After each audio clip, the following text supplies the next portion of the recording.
Welcome to Business Talk Sister Talk. I'm Becca. And I'm Ruthie. And today's episode title is The Secrets to Simplifying Business. And with us today, we have someone from Australia who got up so early in the morning to be with us, which we are so grateful for, from being 6,000 feet underground to starting an education business that grew to over 4,000 plus students, to spending years working in venture capital. We have Rael with us, and he's seen it all. He's listed companies on 2 international stock exchanges, and his financial services group has settled more than $3 billion in loans in the last 18 years. Thank you so much for being with us today. Hey, good morning. I'm rocking and rolling. First coffee down. Yeah. So the first question we have for you today is, what do you do right now? So right now I spend about 50% of my time in the financial services group. I still have 4,500 clients who still want to talk to me about building their businesses, building their retirement, building their property portfolios. And the other 50% of my time is as a professional speaker. Pre-COVID, I was obviously international. I was traveling the world, having a great time. A little bit more Zoom-based now. Had to build a studio so I could present as if I was on stage. And I run a couple of small business academies, 4-month-long small business academies, as a professional speaker and mentor. Nice. Okay. So give us a little bit of your background as to why you do what you do now. My why is really about giving. It's about sharing. It's about the fact that I'm interested as a person in other people's success. And that applies equally as a professional speaker. I've been successful. I've been lucky. I've been in the right place at the right time in different businesses. But for me, it's now about going in and making real change with people and seeing the change happen. I was talking to a mentor the other day, and I said to him, the most amazing change of the 2020, 2021 pandemic has been that I went from spending time on big stages where you spend an hour talking to people and you have a great experience and you get great feedback from them and great, you have this adrenaline high because you've been on stage. But truly the 2020 period where I ran small business academies for 4 months, and I really got into the depth of people's businesses and saw real change, that made me much happier. I still love the big stage, but I really love making change and helping people become their own change agents. Yeah, well, and I can definitely imagine too, going from getting that instantaneous feedback to then podcasting or like getting online and having not instantaneous anymore is probably a really big change. So my question with that is, how do you do what you do now? So how do I do it? I have shifted my business model to from keynote speaking, which is keynote speaking, let's face facts, is a great because you get paid a lot of money to be on stage and share ideas and the role of a keynote speaker is one of inspiration, more than education. And I think that's part of it. And it's lovely. It's fantastic, inspiring people. But the real satisfaction comes from the education. So how do I do it? It's a combination of sharing ideas. I wrote a book that was published in 2018 called Lessons Learned Since Business School. And the book is based on, and the title of this episode of your podcast is The Secrets to Simplifying Business. The back of the book says, business is not complicated. Business is simple. Just dive in and adjust your course while you're moving. And so how do I do it? I get into people's minds and I get into their businesses and work with them to not overanalyze, to actually make decisions based on their best opinion rather than 27 spreadsheets, because that's part of simplifying things. It's a part about, if you're a true entrepreneur, you're going to back yourself. And that's what I do. That's how I do it. I will spend time understanding a business, understanding its positioning, understanding who their target audience is, and then being that little annoying voice on your shoulder who says, but what about? So, a classic example, a client recently is in the business of, she runs high-end day spas and uses some very, very high-end products. And I got into the conversation with her about, so who is your audience? And she sort of explained it. And I said, well, what about this? And I threw another example at her of an audience. And she went, oh, I've never really thought about them being not necessarily an audience, but a competition.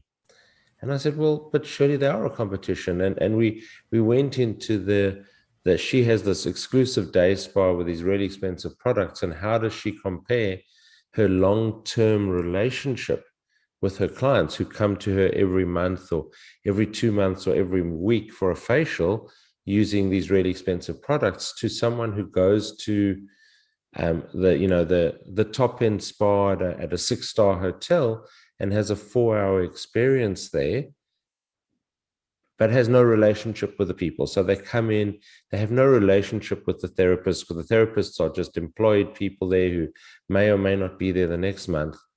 And she'd never ever thought of the fact that those big hotels with their really, really fancy, slick spa experiences are competition.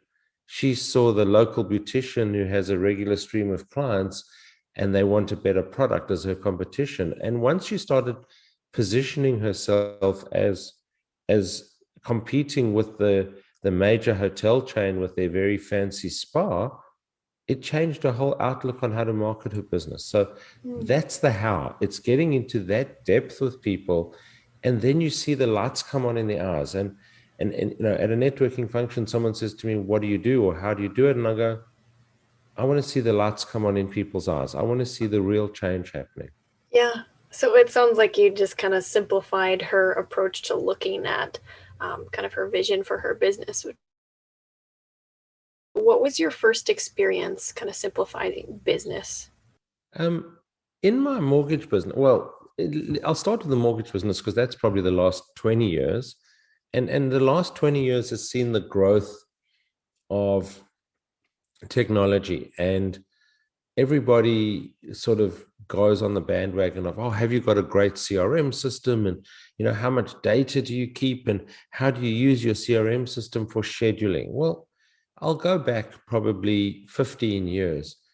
And one of my PAs, and there's a whole story around why I have a number of PAs in that business, or EAs, or whatever you call them, mortgage assistants. But one of them had a pile of 35 or 40 files standing on her desk. And she looked at me and said, if this pile of files falls and hits the ground, I'm resigning. And I I looked at her and I went, okay. So the first simple thing I did was I got rubber bands, elastic bands, and I made everyone in the staff put elastic bands around the paper files. Now that might sound totally silly, but I looked at this and I went, if that pile of paper falls on the ground, it's going to take us weeks to sort out whose papers go where. And so a simple thing in the business of doing that. But more importantly, out of that was born something where I watched their productivity, and I saw that they would pick up the file on the top of the pile and they'd go, oh, this is too hard. I'll just put it 6 files down and I'll do the easy stuff today because I'm a bit hungover, or I've had a late night, or, early morning fight with the boyfriend or whatever. And so I looked at their productivity and I found that all the hard stuff was being pushed to the bottom of the pile. And so I came up with an incredibly simple system. There's a whole chapter in the book on it called the Monday to Friday system. And what it is each person has a whiteboard next to their desk with 5 columns on it marked Monday to Friday. And so I looked at it and I said, well, if they've got 40 files, which is about the number of mortgages each assistant was processing, and I broke that down into 5 days, that's only 8 files. So, and then I put a shelving system in, and the shelves had shelves marked Monday to Friday. So each of them broke down their 40 files into 8 per day, which made, from a psychological point of view, they would walk in and on a Monday morning and take 8 files off a shelf, not 40. So they didn't see this mountain of a workload in front of them. They only saw 8 files. That's all they had to do that day. And how does the system work in total simplicity?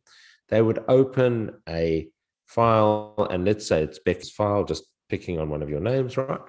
And so they'd say, right, this is Becca's file. They'd call ABC Bank, and the bank would say, oh, well, listen, we're still processing it. We will have an answer for you on Wednesday.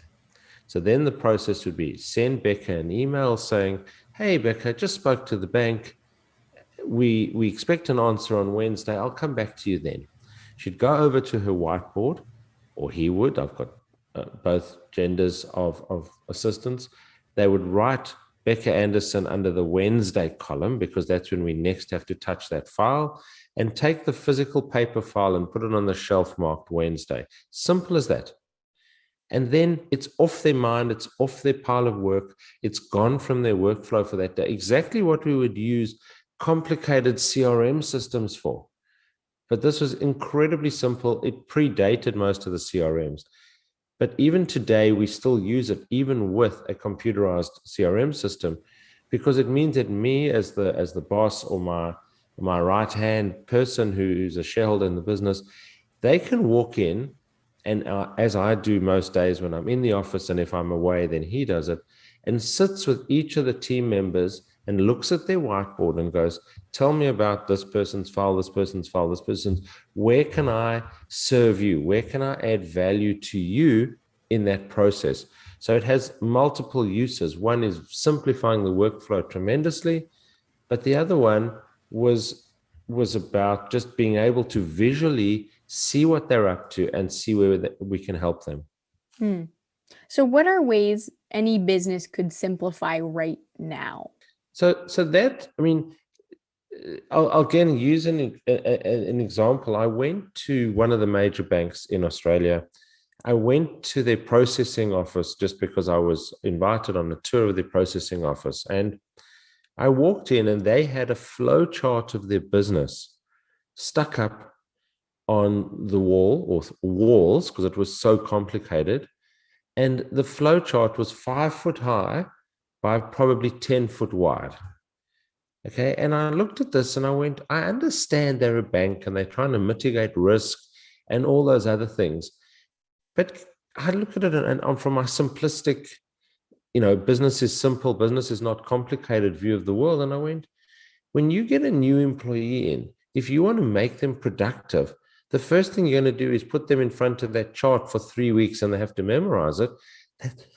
That's just crazy. You can't run a business on that. And so I encourage people around to try and work out their business on a single sheet of, I was going to say A4, but in the US you call it letter. A letter paper. That's it. A simple piece of paper out of your printer. You should be able to draw out the entire process of your business on one piece of paper. Now, each block on that process may be another process in and of itself, but I bring it down to simple terms. If you've got a new staff member starting on Monday morning at 8 o'clock, by 9 o'clock, you should have been able to explain to them at a high level how the entire organization works, no matter how big it is. And so that's one way of simplifying your business, is making sure. And then at each step, you need an external third party to, and that's not an advert for coaches or consultants or anything that I do, or mentoring, but you need an external third party who looks at it and goes, why? And that's a question a lot of entrepreneurs don't ask. They go, oh, we've always done it like that. Or business owners, we've always done it like that, so we've never thought of asking the question why. And so that whole simplification process has two parts to it.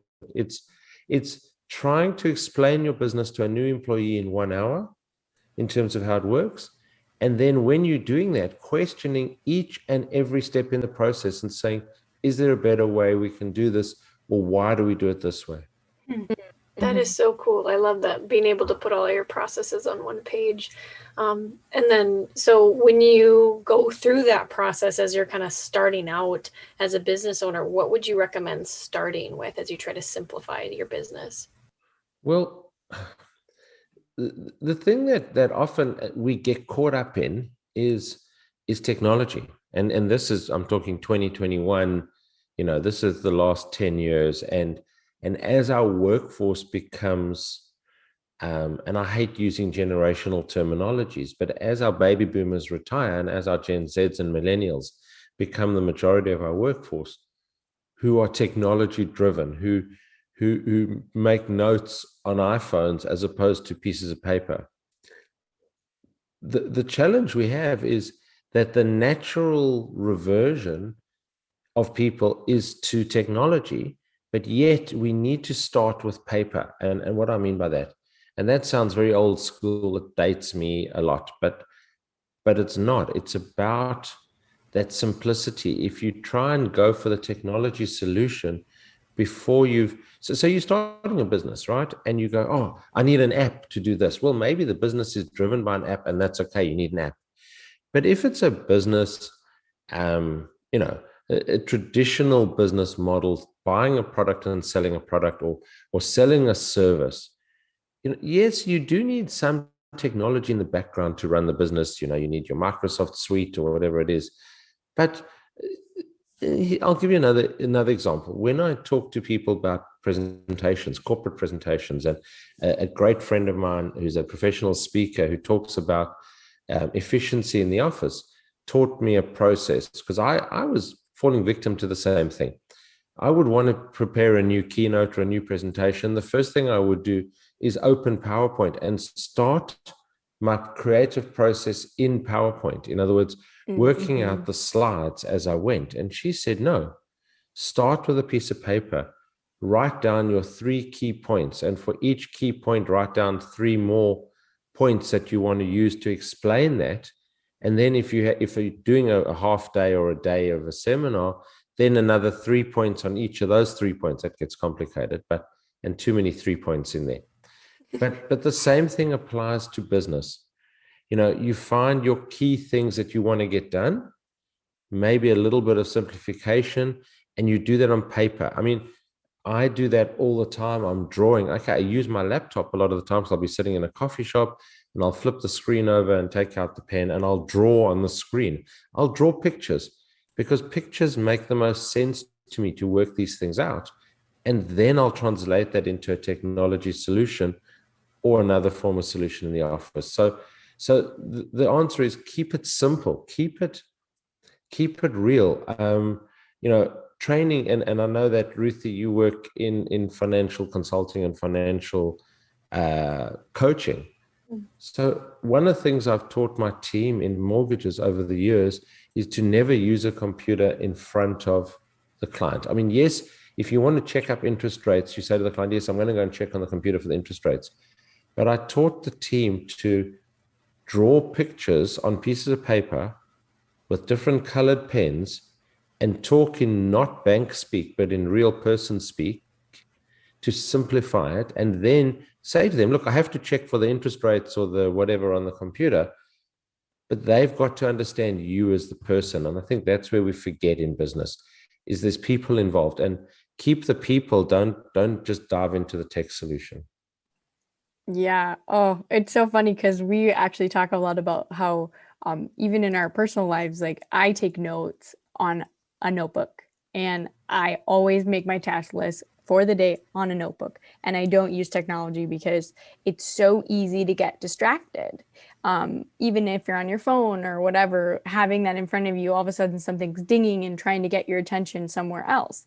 And if you can just keep it all on paper, it's so much easier. And I laughed too, because when you were saying, oh, use different colors, I literally have like a binder of just colored pens that I use, and I switch between them all the time and plan out everything. So we totally agree. It looks like a giant coloring book. Like that's you turn from one page to the other, and it's like explosive creativity. Yeah. So we totally get what you're talking about, and that's really valuable advice. That I guess we don't even realize that we do too, that is really helpful for us. So when you first started, what was probably some of the most valuable advice that you received? It was interesting. When I started, say, in the education business, and that's a classic of what I was talking about with overthinking things. So So we put that into a context, a year context was 1990 in South Africa. The significance of 1990 in South Africa was the fact that I got married. Now, that wasn't a significant date that year, but it was a very significant date in my life. But the date I got married actually was significant in South African history, because I got married at 4 p.m. on the 11th of February 1990, and Nelson Mandela was released from jail at 4 p.m. on the 11th of February 1990. Wow. And so we were married on my wife's farm, which was about, using miles, about 50 miles out of Johannesburg. And we had 250 guests on the farm and a big marquee up and everything else. And, we're talking 31 years ago, the TV service in South Africa was pretty awful. And the standard sort of TV was about 12 inches wide. And until, 3:59 in that afternoon, we had, most of the guests crammed into the farmhouse watching this little TV, because nobody had ever seen who Nelson Mandela was. So sorry, that was just an aside story. So I know you like aside stories in your podcast. But that same year, we started a business, and this is the big mistake we made. And myself and Jonathan, who started the business, my business partner and lifelong friend, we've known each other since we were 14. He had finished business school in 1987. I finished business school in 1988. We were fresh-faced 26-year-olds, and we thought we would tell the world how to run their businesses. There's only one problem with that, is we'd never run a business ourselves. We'd come out of this business school with a level of arrogance and a level of we can do anything, which was very wrong. And it took me many years to kind of beat that out of myself. But anyway, we started this business, and it didn't really work out. We won one contract, and that sort of paid the bills for a few months. But what we did discover was that there was this need for education. The majority Black population in South Africa had been suppressed for many, many years. Nelson Mandela's release had released this hunger to be successful. And we morphed our business into a college. We had 20 students in 1990 who signed up. And explaining this to you, we worked from Jonathan's lounge room. People walked through the garden where the dogs, he had 2 Labradors, had been using it as their facilities. And they had to step lightly through the garden to make sure they didn't step in anything. They came to the house to sign up with 2 26-year-olds who'd never even run a school before, but yet we managed to get 20 students signed up for that year. And that's what I'm saying. Don't overthink things in your business. And that was the advice we were given, was just to dive in and go. We didn't overthink it. We didn't even realize when we started who the 2 biggest competitors were. We only kind of started and then went, oh, we've actually got 2 very big players we're competing, and we're this small nothing. But suddenly we grew to be one of the biggest players because we thought differently. We thought outside the square. We did different levels of advertising. We didn't have a lot of money, so we had to use our money very efficiently. And the advice given to us at the time was just to go for it. We had friends who did the MBAs with us who said, just add us to your list of lecturers. Even if we never lecture for you, we're just going to add credence to your business by having all these MBA graduates and all these, people with lots of experience on your team. And so we just reached out to friends who were really, really supportive, but they also knew about business. They thought we were mad, but that's okay. Most entrepreneurs have an element of madness, otherwise they wouldn't be entrepreneurs in the first place.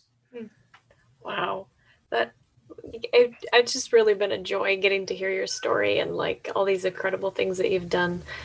So thank you so much for sharing with us. I really appreciate it a lot, and I know you've gotten up super early to be with us, and we just want to acknowledge that we're really thankful for all the stuff that we've learned from you already. Can you tell us how our listeners can find you? And then we're going to transition to the Sister Gawk portion of our episode.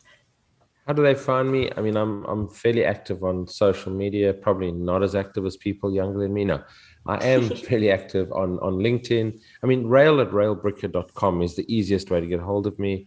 Railbreaker.com is my website. Excellencepodcast.com is the podcast website.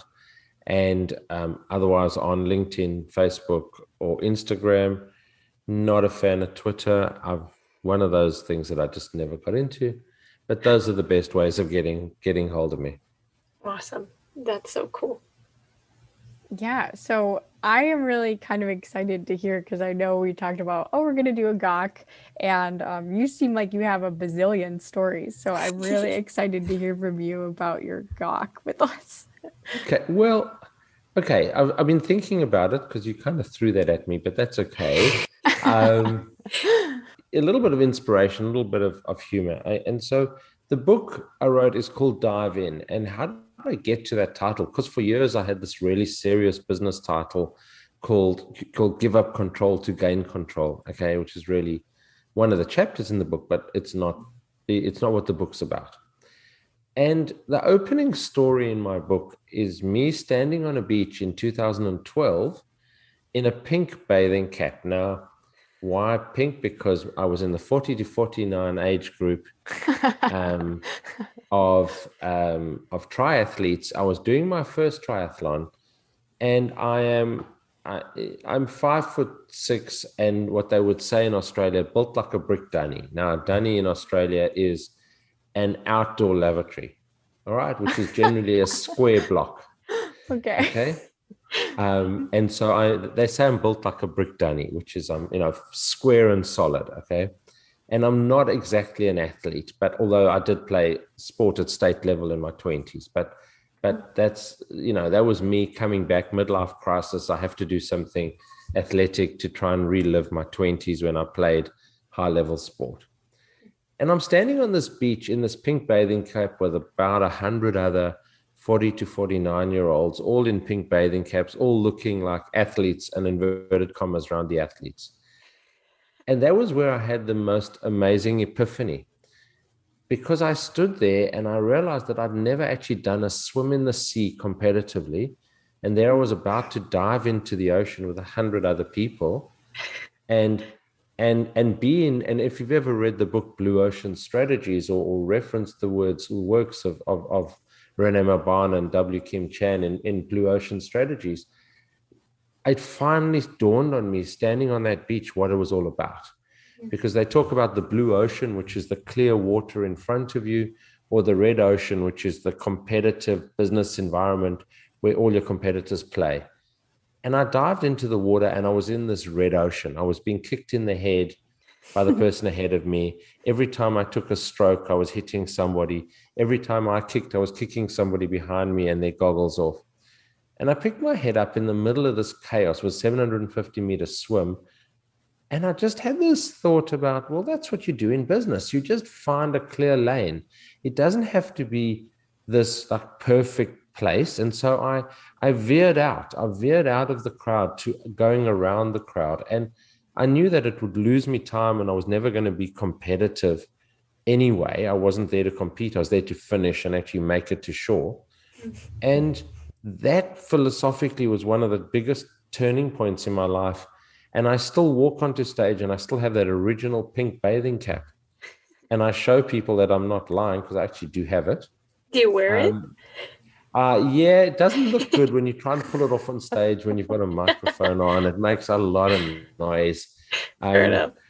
But yeah, I mean, that was almost the turning point that made me go, and the fact that 4 months later I had 2 heart stents put in. Wow.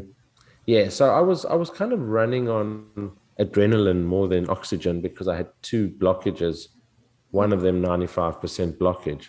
Wow. Buckets. Wow. Yeah, so it was sort of a wake-up call just before I turned 50.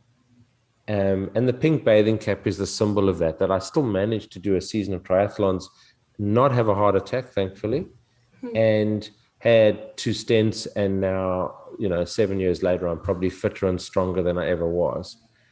Wow. But that pink bathing cap is a reminder of the fact that you can do anything. You don't have to be the size 8 model in female terms, because men don't use those sizes. You don't need to be, have the 12 pack as an athlete to compete. but you just have to have the will to compete and the will to get out there. And at the end of the day, it wasn't about competing with others, but competing with myself. And so that's what that pink bathing cap means to me. It's a, when I send people photographs of me in the pink bathing cap, they went, "Really? Are you happy to send those photographs out?" And I said, yes. And it's a little bit like Instagram today. The most real stuff on Instagram is those people who are raw. They're not manicured and makeup. It's the raw footage, the raw photographs, the stuff that comes from the heart. That's what makes it real, not the touched up glam photos. Well, thank you for being with us today. We have really enjoyed having you. And I'm just going to throw it out there. I can attest to the fact that he is still being in very great shape, because when I asked him to send me information, he was like, "I'm at the gym right now." So if you enjoyed this episode, you guys can go ahead and give us a review on Apple Podcasts, and we will see you next week.